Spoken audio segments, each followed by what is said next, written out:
Good morning, my lovely students. How are you? I hope you all are well.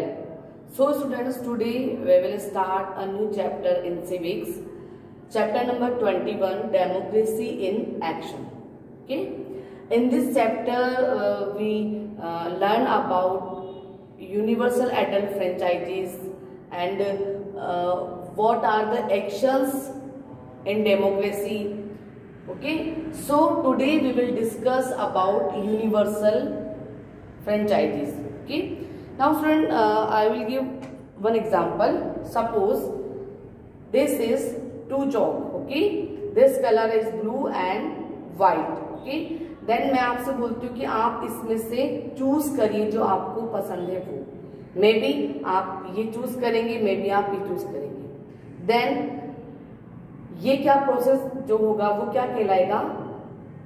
आपका choose करना है ना. आप किसको चूज करते हैं, आपका इलेक्ट करने का तरीका, आप किसको पसंद करते हैं दोनों में से. आपकी पसंद और नापसंद हो सकता है, किसी को ये चौक पसंद आए, हो सकता है किसी को व्हाइट कलर की चौक पसंद आए. तो बिना किसी डिस्क्रिमिनेशन के आपको इन दोनों में से कोई भी चौक को चूज करने का राइट मैं आपको दूंगी. ठीक है, without any discrimination. Okay, now in democracy same. Okay, in democracy जो वोटिंग होता है वो हम क्या करते हैं, विदाउट डिस्क्रिमिनेशन जो सिटीजन्स होते हैं उनको प्रोवाइड होती है ये facility. That is called universal adult franchises. Means all the adult, those who are 18 years or 18 years above, they all are equal for voting. ठीक है, आप लोगों ने देखा होगा कि जब वोटिंग करके आते हैं तो उंगली पर इस तरह का ब्लू कलर की जो इंक होती है उसका एक निशान लगा दिया जाता है. ऐसा क्यों लगाते हैं? ताकि पता चल सके कि इस XYZ पर्सन ने क्या डाल दिया, अपना वोट डाल दिया है. और अगेन वो वोटिंग के लिए ना आ जाए, बाकी जो अदर पर्सन है उनको भी चांस मिले. इसलिए जो वोटिंग कर चुका होता है उसके फिंगर पर इस तरीके का जो इंक होती है ब्लू, उसका निशान साइन लगा दिया जाता है. ओके, अब यूनिवर्सल जो सफरेज है या यूनिवर्सल एडल्ट फ्रेंचाइजीज है उसको डिफरेंट नेम से भी जाना जाता है. लाइक यूनिवर्सल फ्रेंचाइजीज बोले, जर्नल सफरेज बोले, कॉमन सफरेज और ऑफ द कॉमन मैन. ठीक है, ये सभी, इन सभी का मीनिंग एक ही है, that is universal adult franchises. Okay, and what is the meaning of universal adult franchises? So meaning is gives the right to vote. Okay, gives the right to vote to all adult citizens. Okay, all adult citizens regardless of wealth, income, gender, social status, race or any other restrictions. Subject only to relatively minor exceptions.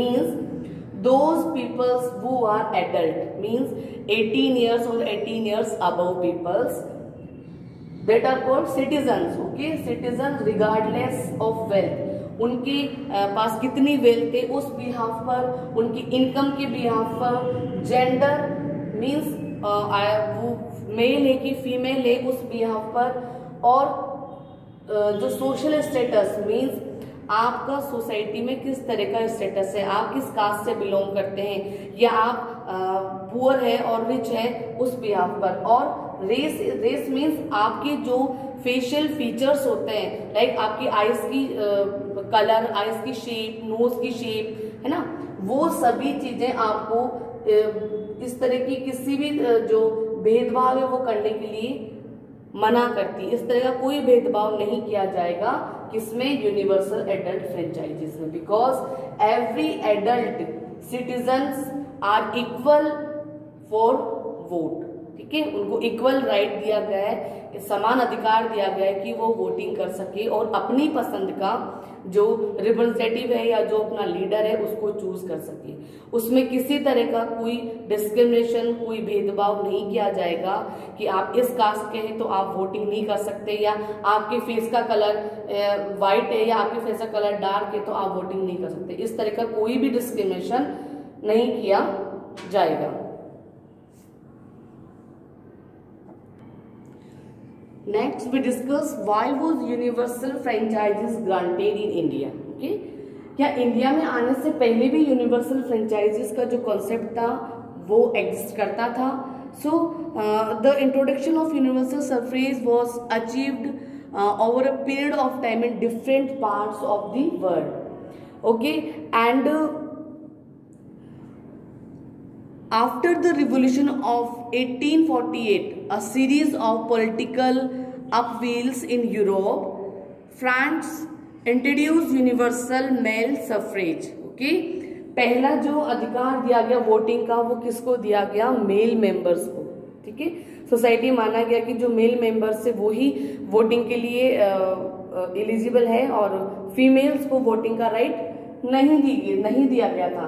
ठीक है, उसके बाद में क्या हुआ, जो workers थे England में did not originally have the right to vote. Okay, they started the Christ movement and won the right to vote only after long drawn struggle.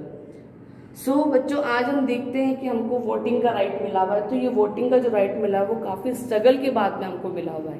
ठीक है, एक टाइम था कि जो फीमेल्स थी उनको वोटिंग का राइट नहीं प्रोवाइड था, बट जो ओनली मेल मेंबर्स थे उनको ही वोटिंग का राइट था।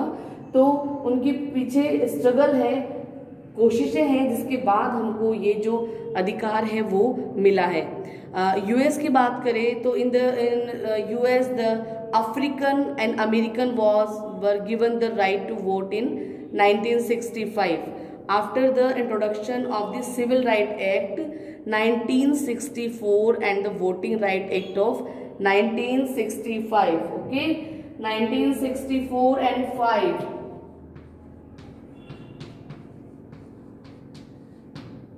Okay, 1964 and 1965. In 1983. New Zealand became the first country to implement universal adult franchises. In which year? 1893. Okay, in 1893 जो न्यूजीलैंड था वो फर्स्ट कंट्री बना जिसने की यूनिवर्सल एडल्ट फ्रेंचाइजीज का कंसेप्ट क्या किया, लागू कर दिया। Universal adult franchises is India implement universal adult franchises है ना in 1950 after the constitution came into force. South Africa only very recently introduced universal adult suffrage in the its first free election in 1994. So India में कब आई ये? After independence है ना, हमारी आज़ादी के बाद में 1950 के अंदर इस बात पर जोर दिया गया कि जो एडल्ट यूनिवर्सल एडल्ट फ्रेंचाइजीज है वो इम्प्लीमेंट होना चाहिए। अब अगर इंडिया की हम बात करें तो इंडिया में कैसे हुआ, कब हुआ? तो this feature forms the very basics of democracy. The preamble declares that the source of sovereign authority in the people of India the universal adult franchises.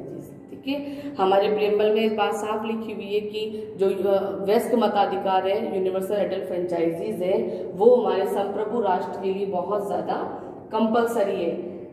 Then ensure that in a democratic setup the government is of the people, by the people and for the people. You know very well जो democracy है उसकी ये जो definition है वो बहुत famous definition है, of the people, by the people and for the people. ये तभी पॉसिबल हो सकता है जब आपको यूनिवर्सल एडल्ट फ्रेंचाइजीज मिली हुई है, वयस्क मताधिकार मिला हुआ है।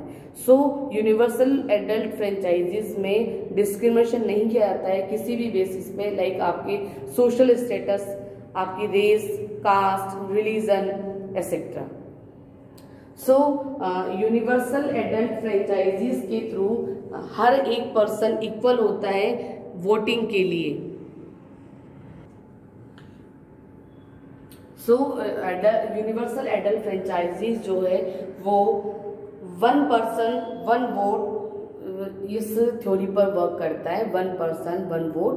सो यूनिवर्सल एडल्ट फ्रेंचाइजीज होने से कंट्री में इक्वलिटी की फीलिंग होती है ना, समानता की भावना को दर्शाता है कि फीमेल और मेल किसी भी रंग रूप, किसी भी आकार के बावजूद भी आपको वोटिंग का जो राइट है वो इक्वली मिला हुआ है।